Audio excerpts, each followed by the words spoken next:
చంద్రబాబు నాయుడు గారు, పవన్ కళ్యాణ్ గారు, బీజేపీ కూటమి ప్రభుత్వం రాగానే మెగా డిఎస్సిని అనౌన్స్ చేస్తామని చెప్పేసి చెప్పారో దానికి అనుగుణంగా 16,347 ఉపాధ్యాయుల పోస్టుల నియామకానికి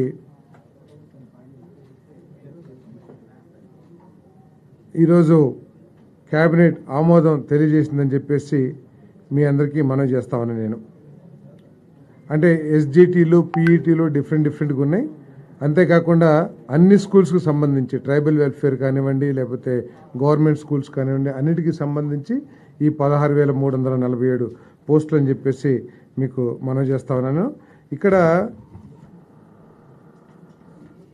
దురదృష్టం ఏంటంటే గత ప్రభుత్వం అందరికీ తెలిసిందే, డిఎస్సికి క్వాలిఫికేషన్ ఏంటంటే టెట్ మార్కులు ఉండాలి.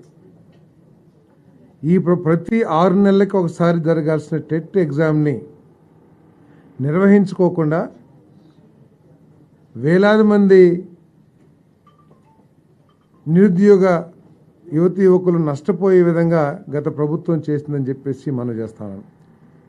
ఎందుకంటే 80% డిఎస్సి మార్కులు, 20% టెట్ మార్కులు కలిపి ఈ ఉద్యోగ నియామకానికి అర్హతగా తీసుకుంటున్న విషయం మనకు తెలిసిందే. ఇప్పుడు టెట్ ఎగ్జామ్ నిర్వహించకపోవటం మూలంగా వాళ్ళకి టెట్లో మార్కులు ఇంప్రూవ్ చేసుకునే అవకాశాన్ని కోల్పోయారు. అంటే టెట్ ఎన్నిసార్లైనా రాయొచ్చు, ఒకసారి అంటే ఇంప్రూవ్మెంట్ మనం ఏదైతే ఇంటర్మీడియట్ రాస్తామో అది రాయొచ్చు.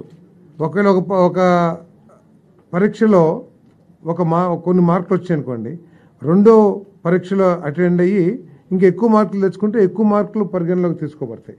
సో ఈ ప్రభుత్వం 3 సంవత్సరాల క్రితం ఆ టెట్ నిర్వహించి తర్వాత నిర్వహించకపోవటం మూలంగా కూడా చాలా నష్టపోయారని చెప్పేసి కూడా ఈ సందర్భంగా నేను తెలియజేస్తామని నేను. అంతేకాకుండా చంద్రబాబు నాయుడు గారు చాలా స్పష్టంగా చెప్పింది ఏమిటంటే నాణ్యత కలిగిన విద్యని అందించడం కోసం నేషనల్ ఎడ్యుకేషన్ పాలసీ వీటన్నిటి మీద కూడా సమగ్రంగా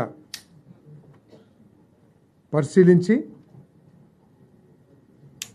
విద్యా ప్రమాణాలను పెంచే విధంగా ఈ రాష్ట్రంలో ప్రతి వాడికి కూడా నాణ్యత కలిగిన విద్య అందే విధంగా చర్యలు తీసుకోవాలని చెప్పేసి కూడా మరి ఆదేశించడం జరిగిందని చెప్పేసి మనం చేస్తాను నేను.